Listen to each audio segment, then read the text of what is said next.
Today marks 1 year since a gunman targeted 3 spas in metro Atlanta and killed 8 people. 6 of them were women of Asian descent. The AAPI community says there's still a lot of work to be done towards awareness and equity. As for the criminal case, that 22-year-old man who pulled the trigger is serving life in prison with more days ahead in court. Robert Aaron Long admitted to walking into Young's Asian Massage in Cherokee County on March 16, 2021 and opening fire. He killed 4 people. Investigators say he then drove to Midtown Atlanta where he targeted 2 spas on Piedmont Road. In interviews, investigators say Long claimed a sex addiction is what motivated the shooting spree. But there was outrage from across the country when the names and pictures of the victims were released, with many people saying this shooting spree was motivated by race.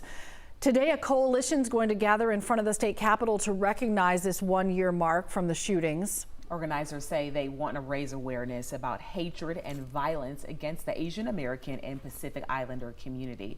Christy Diaz live from the state capitol with more on what they hope to achieve today with this show of support for these families.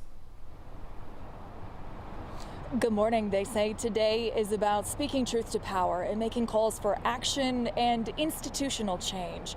Now, it's no coincidence they chose to speak in front of the Capitol while the General Assembly is in session.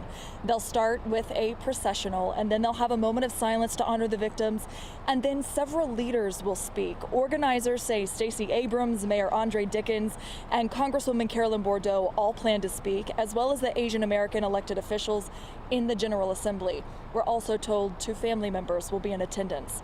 Now, they say even though this happened a year ago, they don't want people to forget, saying it's not over and it's not a one-time incident.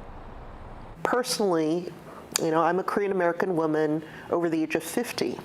I look like the women who were killed. It's very painful, but I don't want that pain to go without solutions being proposed. The rally runs from 12 to 2 today in Liberty Plaza in front of the Capitol, and it will be live streamed on the CPAC's Facebook page. That's the Center for Pan-Asian Community Services. Now, the organizer for this event is the Atlanta Asian Justice Rally Coalition. They say they plan to do this every year on the anniversary, but it's important to know this is how just one group plans to mark the day. Many loved ones of the victims say they plan to commemorate the anniversary in a day of silence. And Guys, whatever is best for them, Christy, we know this is indeed going to be a tough day emotionally for them. Thank you. For the victims' families, moving on overall really seems like an impossibility even a year later. The shootings claiming the lives of mothers, sisters, wives, and Army veteran. The pain for the families is still raw as some try to honor the victims' lives by pushing for gun reform. I'm going to devote a significant portion of my life not only being a better dad, but as long as people want to listen to what I have to say, I hope I can help. Coming up tonight on 11 Alive News at 11, the specific measures that they want to see passed, plus their reaction to the plea deal offered to the suspect in Cherokee County.